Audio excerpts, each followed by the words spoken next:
Nous sommes en guerre. L'idée, c'est de marier la science et la culture. Bonsoir à tous. Bienvenue, cher public, à notre jeu débat. S'interroger sur le sens, je pense que c'est assez essentiel. Je crois que c'est une question importante, effectivement. Comment imaginez-vous le monde de demain ? Mais si on imagine autre chose ? Le monde, par défaut, va pas forcément dans la bonne direction. Il faut accepter de sortir de ce qu'on sait. On va revenir un petit peu sur tout ça. Et tout cela se fera bien sûr avec un souci de rigueur, de scientificité et d'originalité. Bonjour et bienvenue à la 5e édition du Festival des idées Paris, qui cette année explore les nouvelles normalités. Je suis Thomas, le responsable du festival. Alors le Festival des idées Paris, j'en dis juste quelques mots, il est porté par l'Alliance Sorbonne-Paris-Cité, qui est une alliance qui regroupe l'Université de Paris, l'Université Sorbonne Paris-Nord, Sciences Po, l'INALCO, l'École nationale supérieure d'architecture Paris-Val de Seine et l'Institut national d'études démographiques.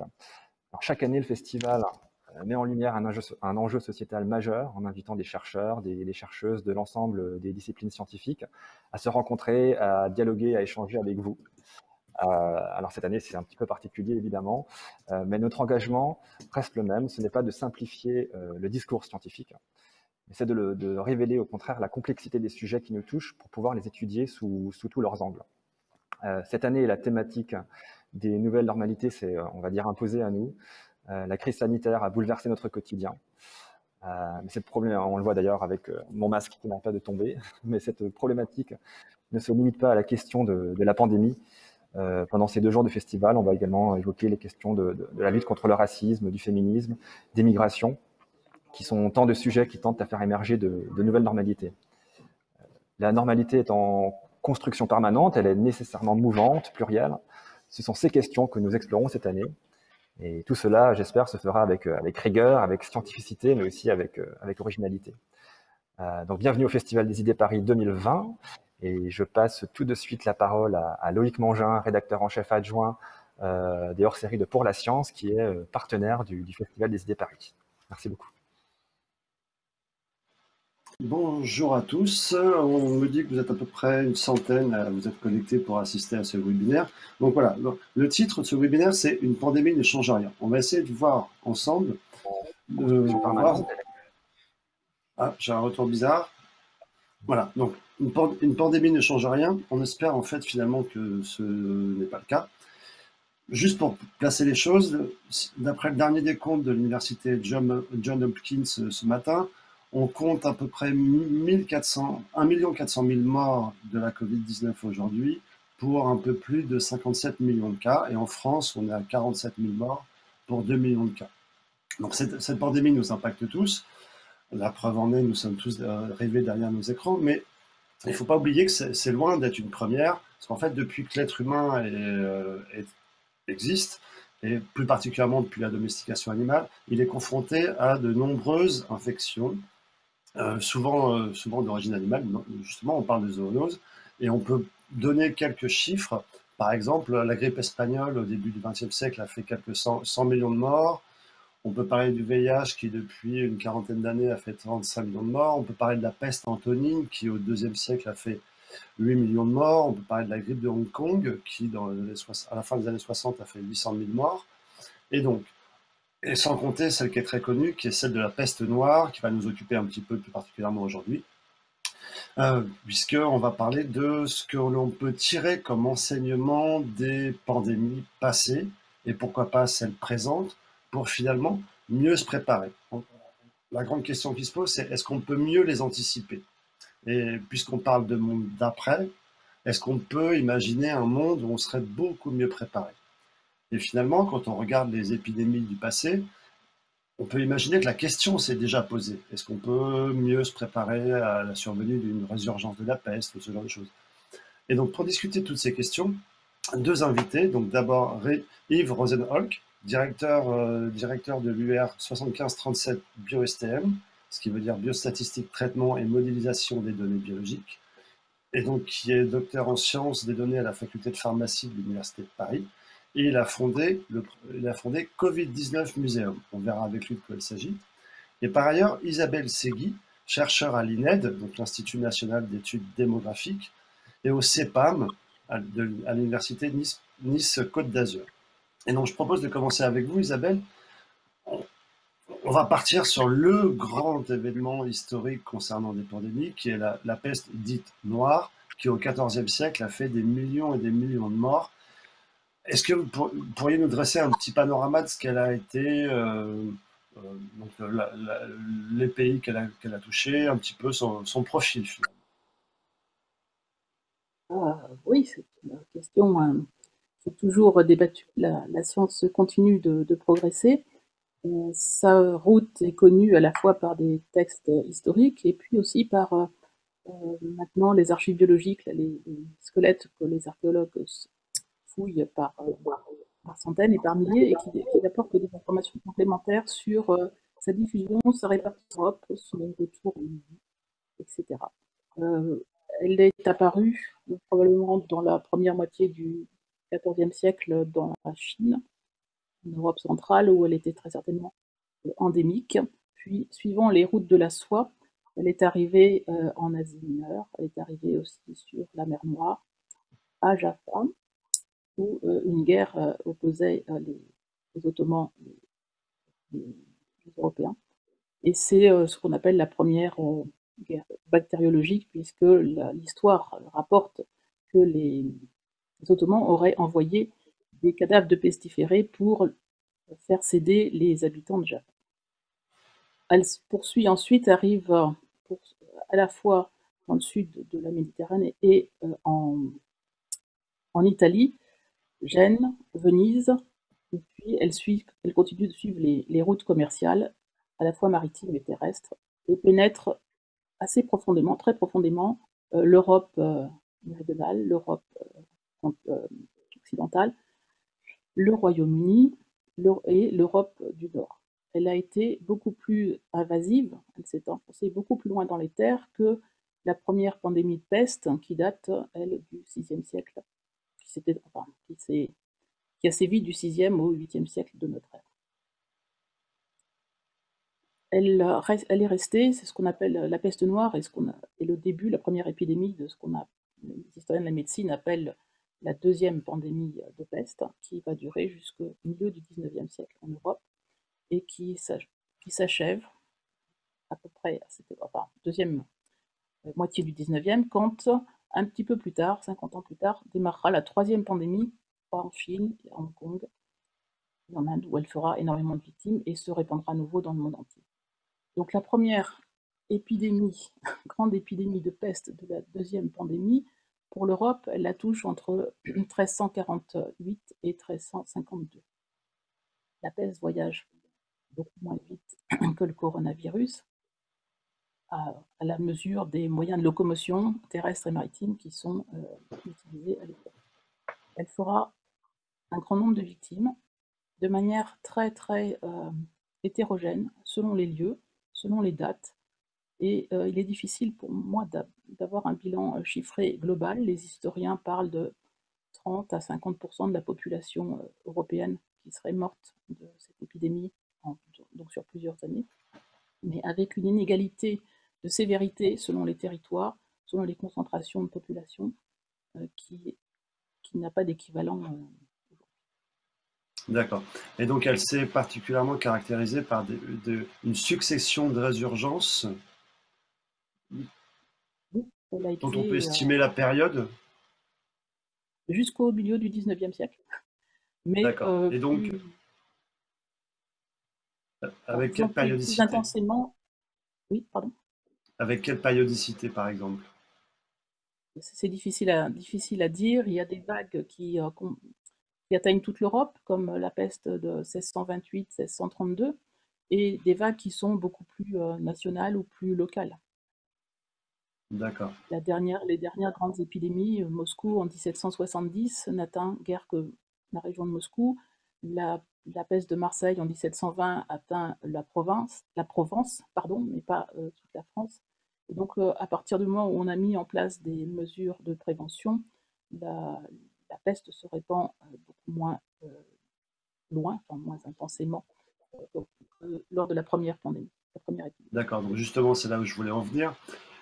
quelles mesures de précaution ont été prises à cette époque-là enfin, on va commencer au XIVe siècle, ont été prises pour justement prévenir d'éventuelles résurgences ou d'éventuels retours d'épidémie? Parce qu'évidemment, on n'avait aucune idée de l'agent bactériologique en cause. Donc, comment on pouvait se préparer, si jamais c'était possible, à un retour? Alors, très tôt, disons que la peste a quand même bien ébranlé les structures administratives, sanitaires, même les croyances de l'époque. Et assez vite, on a mis en place un système d'information, de prévention, avec des échanges de courriers, à la fois terrestres, enfin dans les villes d'un même royaume, mais aussi d'un royaume à un autre, ou d'un port à un autre, pour signaler les risques, enfin la présence de la maladie ici ou là, ce qui permettait aux bateaux arrivant d'un port dit affecté d'être tout de suite mis en quarantaine. La quarantaine concernait les hôtes, bien sûr, mais aussi les biens que le bateau transportait. D'accord. Pardon, je vous ai interrompu. Non, non, non, je ne sais pas jusqu'où vous voulez que je développe. C'est typiquement les lazarets, le système des lazarets qui a été mis en place très peu de temps, enfin pour moi, très peu de temps après la peste noire, puisque le premier date de 1377, dans l'actuelle Croatie. Il a été mis en place sur une île en face de Raguse, qui est l'actuel Dubrovnik, et on retrouve ce système à Venise avec le Lazaretto Vecchio, sur une île en face. Tous les grands ports commerciaux ont mis en place des systèmes d'antennes pour les bateaux, parce que la menace arrivait évidemment avec le commerce international. D'accord. Est-ce que vous pourriez rappeler en quoi consiste un lazaret? C'est un ensemble de bâtiments qui accueillent alors, soit les bateaux en quarantaine, les équipages, etc., le temps de cette quarantaine où ils sont mis à l'isolement. Et en cas d'épidémie, c'est un hôpital secondaire, enfin c'est là où on va mettre les gens qui sont suspects malades et ceux qui sont suspects de peste. D'accord. Donc finalement, c'est un peu ce qu'on fait aujourd'hui. On isole les gens, on confine, et pour le coup, pour reprendre ce que vous venez de dire, le fait que les autorités soient un peu bousculées, c'est aussi un trait qu'on peut retrouver avec aujourd'hui. Ouais, elles étaient probablement beaucoup plus bousculées qu'aujourd'hui. Le Olivier Véran de l'époque, Il y avait plusieurs Olivier Véran, puisque c'était quand même pas des États centralisés, et ça bousculait non seulement l'économie, mais aussi l'administration, la religion, et surtout par rapport à aujourd'hui, je dirais que ça tuait, ça décimait beaucoup les élites urbaines. Et donc on se retrouvait dans une absence de gouvernement, et Dieu merci, ce n'est pas le cas aujourd'hui. d'accord. Et donc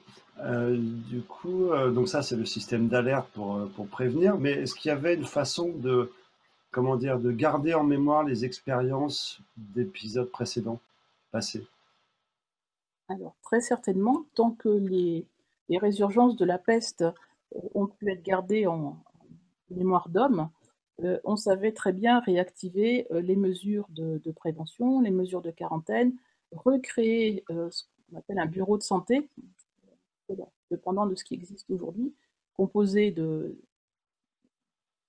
l'élite de la ville, enfin de l'État, de la région, et de médecins qui avaient toute latitude, absolument toute latitude, pour promulguer les mesures de police, les mesures d'aide aux plus démunis, on leur fournissait vivres et médicaments, isoler les gens, les maintenir à l'intérieur des villes ou à l'intérieur d'un cordon sanitaire qu'on avait pu décréter.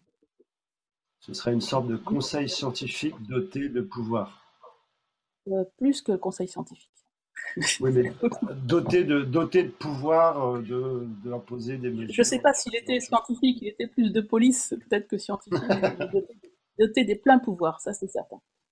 D'accord. Et donc la clé de cette préparation et de cette mémoire, finalement, c'est la mémoire justement des humains de cette époque-là. Donc il ne fallait pas que ça dépasse trop de temps, il ne fallait pas que ça aille au-delà d'une génération pour que le souvenir puisse être conservé. Tout dépend un peu du mode d'organisation aussi des administrations et des royaumes. Je pense que c'est ces outils-là étaient à portée de main. C'est vrai qu'à Marseille, quand la peste est réapparue 70 ans après le dernier épisode, comment dire, il y avait eu un petit relâchement dans la pompe, et la quarantaine du navire qui finalement été infesté et allait semer la panique dans toute la Provence a été un petit peu légère, Sans doute qu'elle ne l'aurait pas été si la peste avait été plus vivace dans les mémoires. D'accord. Et donc, bon, j'ai essayé à chaque fois de tirer, de tracer des parallèles, peut-être un peu maladroitement des fois, entre cette peste et ce que nous vivons aujourd'hui, la Covid-19. Mais selon vous, est-ce qu'il y a des points communs que l'on pourrait identifier? Il y a des points communs, oui, je pense, dans les, dans l'appréhension de la maladie, ce moment de sidération qu'on a connu, ce moment d'affolement ensuite. Il y a des points communs dans l'enfermement, enfin le confinement, l'enfermement des gens, la mise à l'écart temporaire des gens qui sont malades. Il y a des points communs dans la gestion des morts quand ils deviennent trop nombreux pour les services funéraires. Oui, il y a beaucoup de points communs. Il y a des points communs dans les billets de santé, dans Et donc, pour aller plus loin, la police pour faire respecter les règlements, dans l'entraide aux plus démunis, que ce soit, je vous le disais, par le secours alimentaire ou le secours en médicaments. Tout ça était déjà mis en œuvre au XIVe siècle et même mis en œuvre dès la première pandémie au VIe, VIIe siècle. et donc allons un peu plus loin, plus que des points communs. Est-ce que par hasard, est-ce que vous conseilleriez aux autorités sanitaires aujourd'hui de se pencher sur ce qui s'est fait auparavant pour améliorer notre préparation, par exemple? Ou est-ce que c'est tellement différent que ça n'a pas de sens? Ce n'est pas mon rôle, je peux juste expliquer comment ça se passait autrefois et ce qui avait été mis en place et comment ça a relativement bien fonctionné, en tout cas quand c'était une épidémie déjà connue qui survenait. Après, il faut se réadapter aux nouveaux pathogènes, à ces nouvelles formes de contagion. Est-ce que ça dure longtemps? Est-ce que ça touche toute la population? Quelle catégorie d'âge ça touche, etc. Il est certain que dans l'histoire, les épidémies infantiles ont été au moins aussi mortelles que la peste, mais sont restées très silencieuses parce qu'on parlait beaucoup moins des morts, des surmortalités d'enfants. Non, je n'ai pas vraiment de conseils à donner, juste de l'éclairage de l'histoire. D'accord. Je vais passer à vous, Yves. On a parlé de mémoire et justement, c'est l'objet du projet que vous avez initié, à savoir Covid-19 Museum. Donc, est-ce que vous pourriez nous décrire en quelques mots de quoi il s'agit? Alors, essentiellement, le Covid-19 Museum vient de l'idée qu'il faut au plus et au plus tôt conserver les traces justement de ce type d'événement pour éviter d'avoir des oublis dans le futur. Alors, si au départ l'idée était réellement de construire un réceptacle de toutes les traces numériques ou numérisables, aujourd'hui, le Covid-19 Museum voudrait plutôt unir de façon ouverte les collectes qui ont été réalisées, sachant qu'on ne parle pas de centaines de collectes, on ne parle pas de milliers de collectes, on parle de centaines de milliers de collectes au niveau mondial. Et l'idée serait d'arriver à pouvoir unifier ces collectes au sens où permettre à un utilisateur, un chercheur, voire une société quelconque, d'approcher toutes ces données pour pouvoir essayer de comprendre et d'appréhender la pandémie du Covid-19 dans toutes ces structures aussi bien fines que larges et comprendre un petit peu comment les réactions sociétales ont été organisées, conserver ces réactions sociétales pour pouvoir dans le futur les réutiliser et potentiellement les comparer. Donc, deux idées, le muséum au sens de conservation et puis le muséum au sens de structure permettant de réfléchir sur des données qui sont conservées. Je suis professeur de statistique ou de sciences des données. C'est vrai que l'idée de pouvoir analyser ces traces numériques était originellement dans dans le projet. D'accord. Donc là, on a vu deux points, donc la mémoire d'une part, la recherche d'autre part. Il y a également un aspect pédagogique qui est important dans le Covid-19 Museum. Alors, il y a un aspect pédagogique parce que, comme l'a très bien expliqué Isabelle juste avant, ces pandémies ont déjà existé. La peste est une pandémie infiniment plus violente que le Covid-19. La peste, les R0 dont on parle pour la peste sont 3 ou 4 fois supérieurs au R0 du Covid-19 et en plus, on en décédait et on en décédait fortement. Donc, si vous voulez, ce qui est assez surprenant, c'est que on a l'impression que, à travers le XXe siècle, l'homme a perdu cette mémoire de ces grandes pandémies, a perdu l'organisation en réponse à ces grandes pandémies. Alors l'idée serait naturellement de protéger cet ensemble d'éléments aujourd'hui, d'offrir l'opportunité de les capturer et de pouvoir les étudier. À titre d'exemple, typiquement, les services des hôpitaux ont été réorganisés en ce qu'on appelle les services Covid+, qui sont des services qui ont accueilli les patients atteints du Covid. Ces services ont été réorganisés de manière complètement différente pour être essentiellement presque des grands services de réanimation. Offrir demain aux étudiants la possibilité de visualiser ces services à travers la numérisation de ces espaces via la récupération des photos de ces espaces, de ces photos de ces services, pour pouvoir les remettre en 3D et pouvoir les numériser, offrir cette numérisation 3D en apprentissage aux étudiants permettrait de transmettre ce qui s'est appris durant les derniers mois ou les dernières semaines au niveau des hôpitaux aux générations futures. Donc on a réellement une capacité de transmission, de conservation et de transmission à travers un objet comme un outil comme le Covid-19 Museum. D'accord. Donc, puisque cette pandémie est, on pourrait dire, la première de l'ère numérique, pour vous, ça représente un avantage. Mais est-ce que par hasard, ça aurait des inconvénients par ailleurs? Alors, avantage, je ne sais pas si je parlerai d'avantage dans le fait d'avoir une pandémie qui se déroule aujourd'hui. Typiquement, le Covid-19 Museum est basé sur le numérique. Sans numérique, ce ne serait pas possible. Voilà. Sans numérique, ce ne serait pas possible, on est bien d'accord. Et même aujourd'hui, avec le numérique, ce qu'il faut bien comprendre, c'est qu'on évalue entre 10 et 25% les données numériques qui ont été perdues du premier confinement. Comment on peut perdre des données?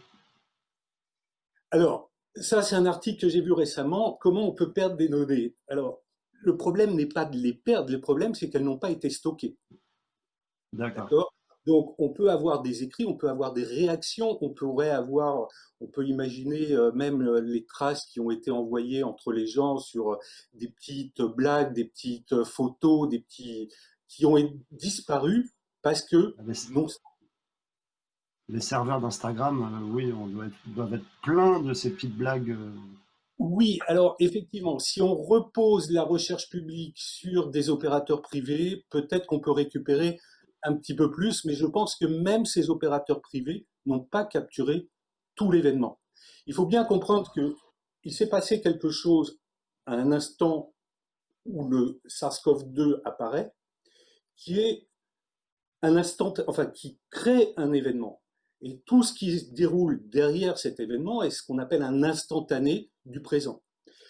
Cet instantané du présent, je ne suis pas sûr que même des grands groupes comme les GAFA ont sauté sur l'occasion pour les capturer. Ça ne me paraît pas du tout évident. D'accord. Et par exemple, je crois savoir que Twitter conserve tout.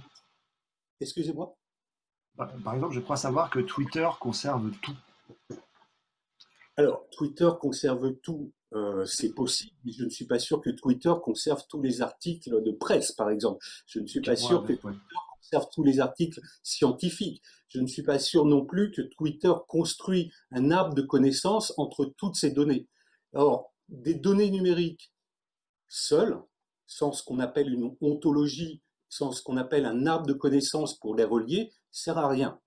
C'est la grande force d'un acteur clé dans les GAFA, le G de GAFA, qui offre ce moteur de recherche extraordinaire qui permet aujourd'hui d'aller récupérer des documents numériques. Si on a en plus ces documents numériques liés au SARS-CoV-2, liés au Covid-19, qui sont accessibles à travers un même endroit, à travers donc le Covid-19 Museum, on a accès à toutes ces traces numériques et numérisables qui auraient pu être collectées de par le monde.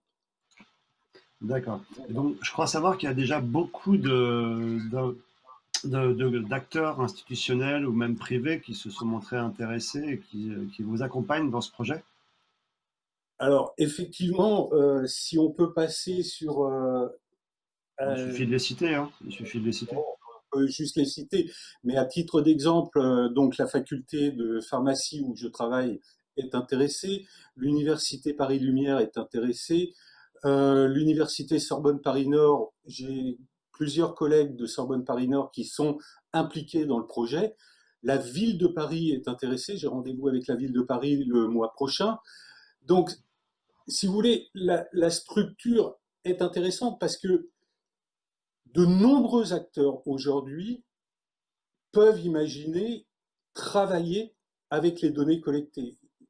De nombreux acteurs peuvent imaginer profiter des données collectées pour améliorer leurs services demain. Prenons ce qu'on a appelé les acteurs clés, les key workers, ceux qui nous offrent la possibilité de nous nourrir, ceux qui nous offrent la possibilité d'avoir de l'eau potable, de l'électricité. Et j'oublie naturellement le personnel de santé qui, dans cette épidémie, a été fondamental.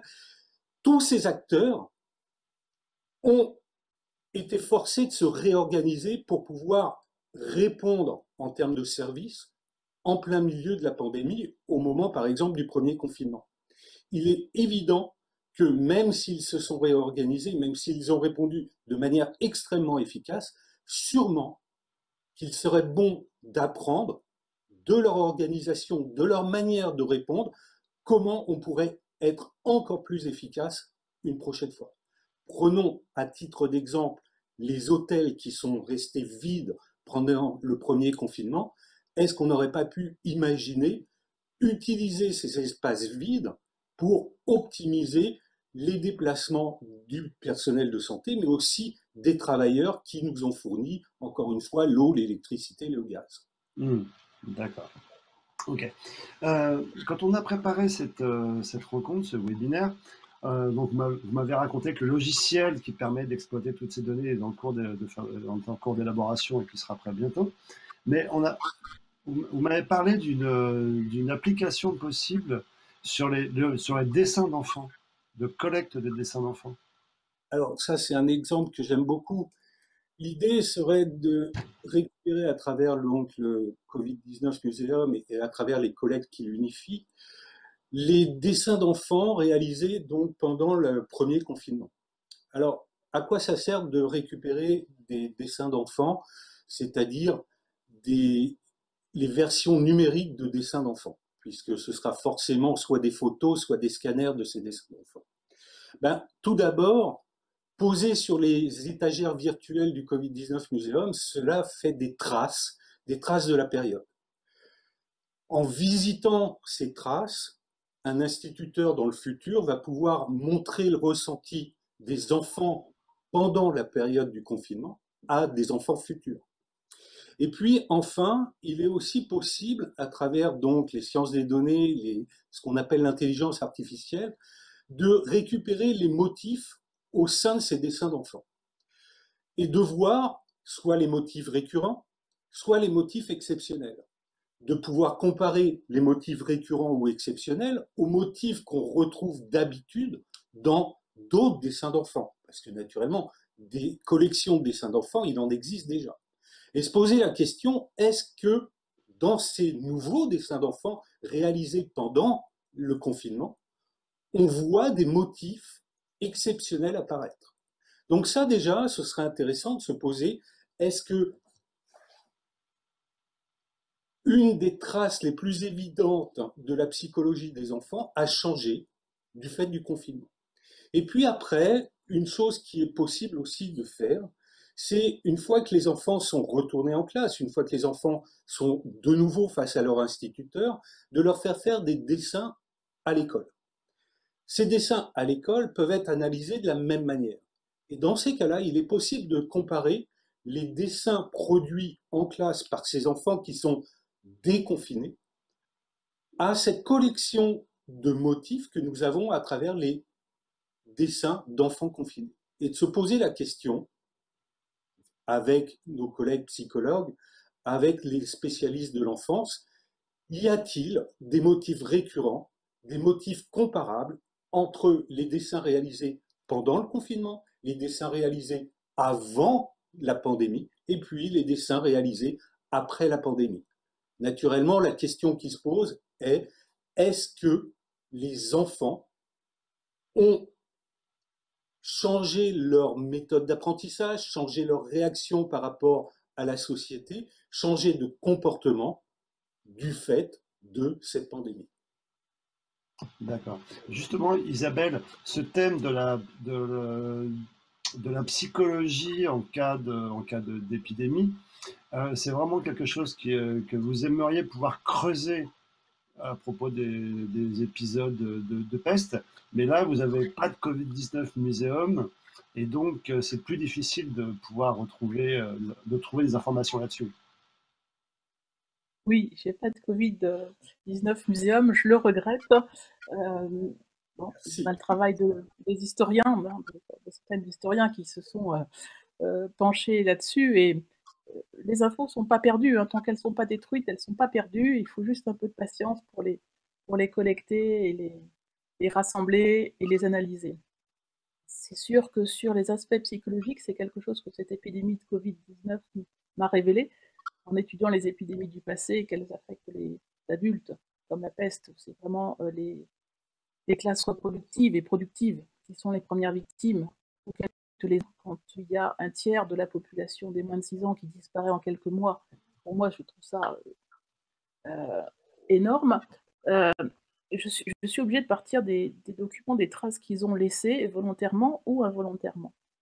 Et je n'ai pas pensé, je n'ai pas encore trouvé de traces qui permettraient d'analyser les réactions psychologiques à chaud, c'est-à-dire pendant l'épidémie, c'est-à-dire ce que vous faites, vous. En revanche, comme historienne, on a beaucoup d'éléments sur les réactions psychologiques à plus long terme.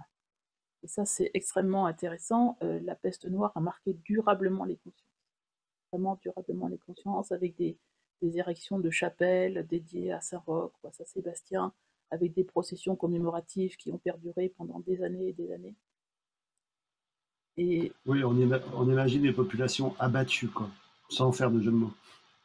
Non, pas abattues, parce que les épidémies à cette époque-là, il faut le savoir, la punition divine. Il y a déjà de la punition divine. Il y a là une approche totalement différente de celle de notre épidémie du XXIe siècle. Et donc, c'était plutôt des processions expiatoires et un soulagement immense quand on avait pu en réchapper.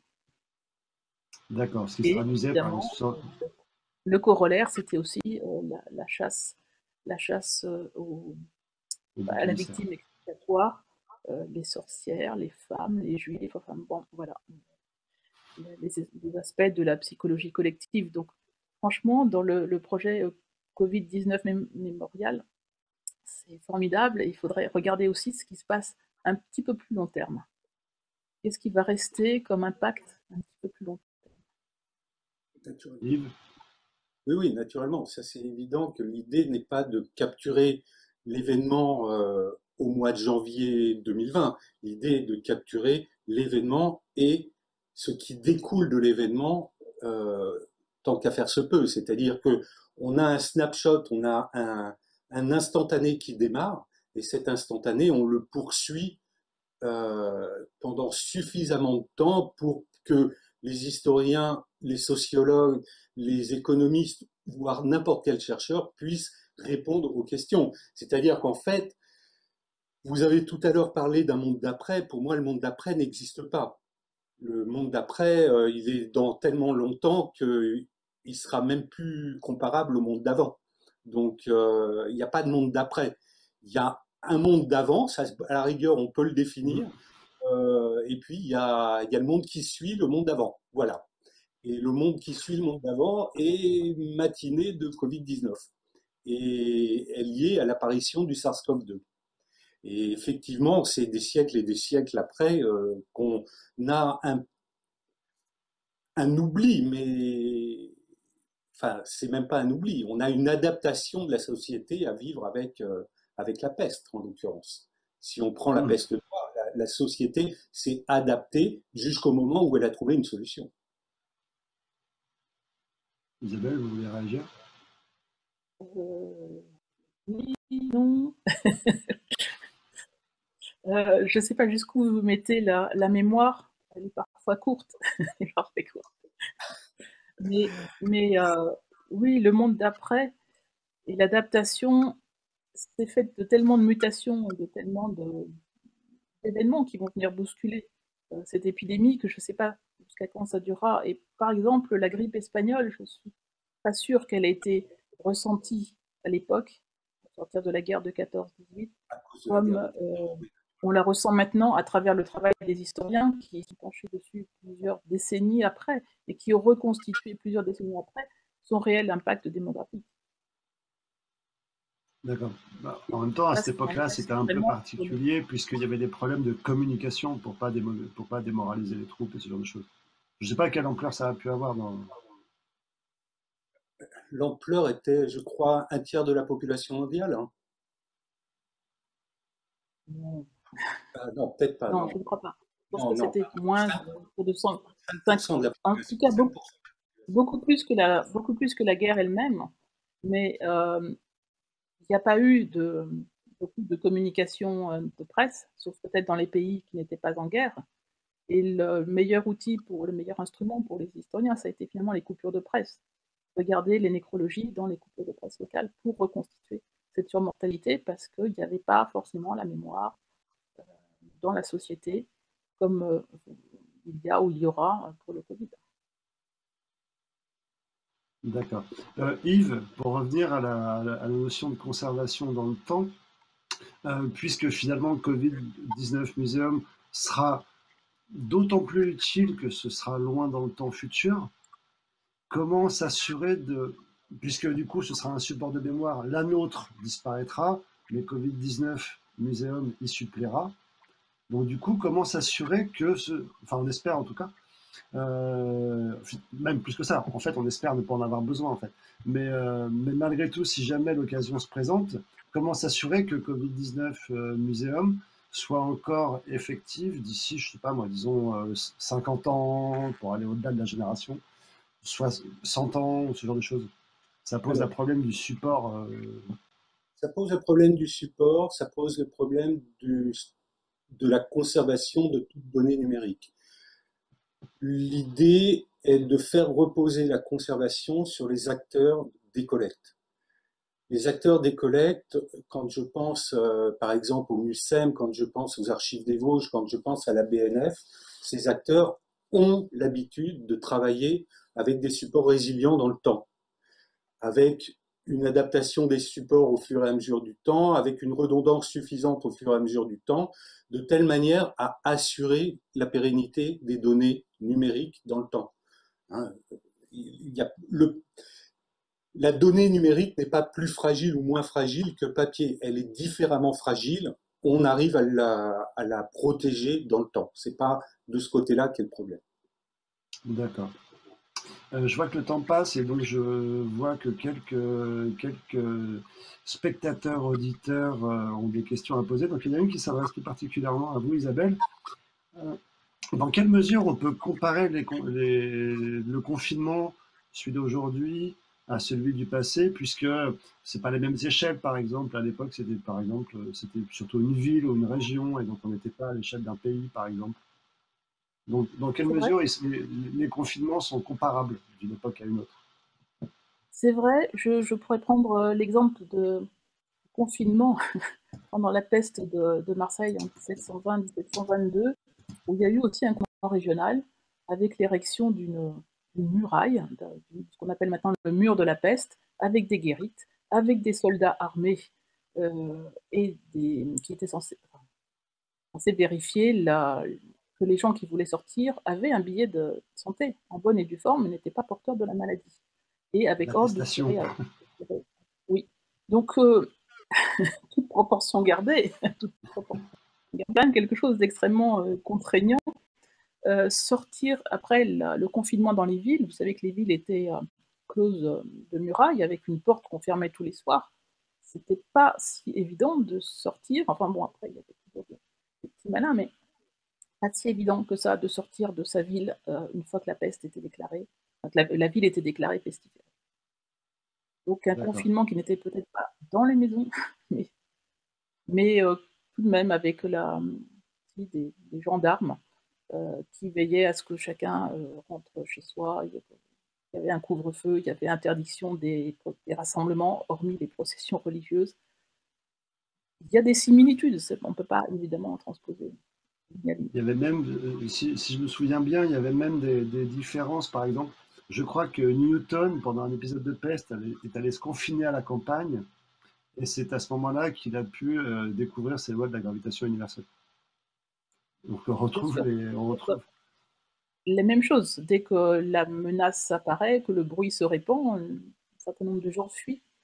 Et la consigne pour la paix, c'était partir tôt, loin et revenir tard. Pardon, Yves? Une évidence qu'on avait déjà, c'est que les villes à forte concentration étaient principalement touchées en premier, avec les ports, avec les accès aux bateaux, ça c'est clair.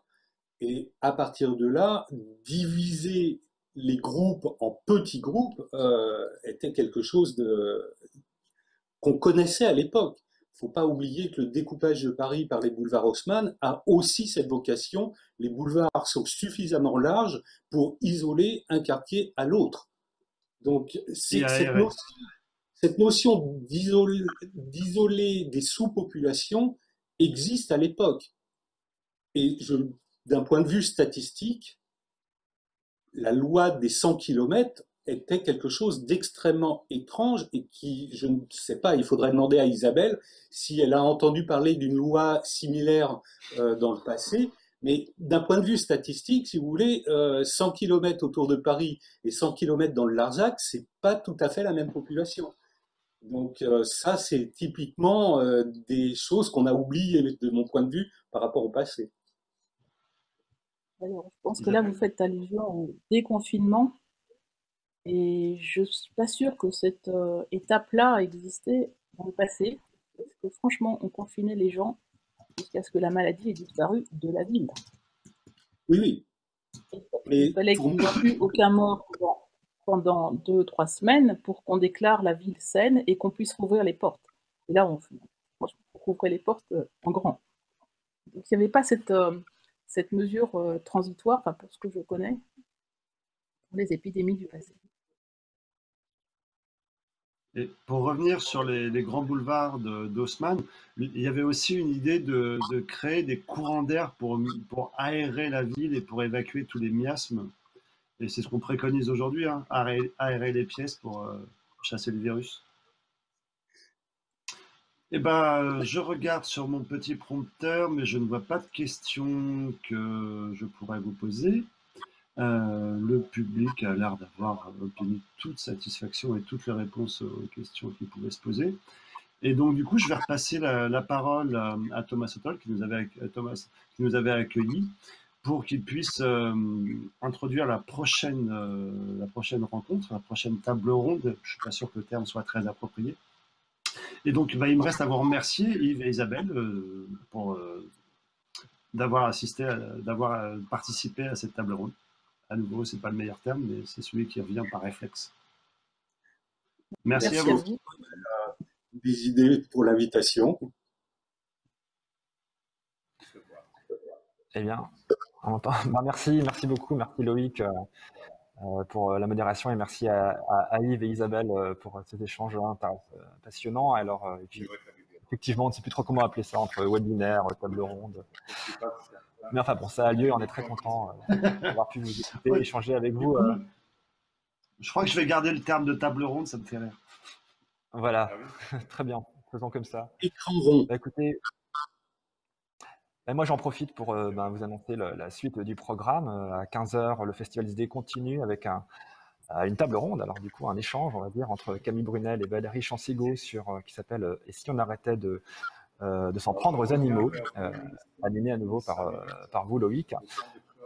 Et on aura encore un programme chargé avec un quiz débat à 15h45, une rencontre avec Jean-Baptiste Frézeuse à 16h, jusqu'à la soirée de clôture ce soir, d'ouverture, pardon, avec Laurence Touviana. Voilà, merci beaucoup.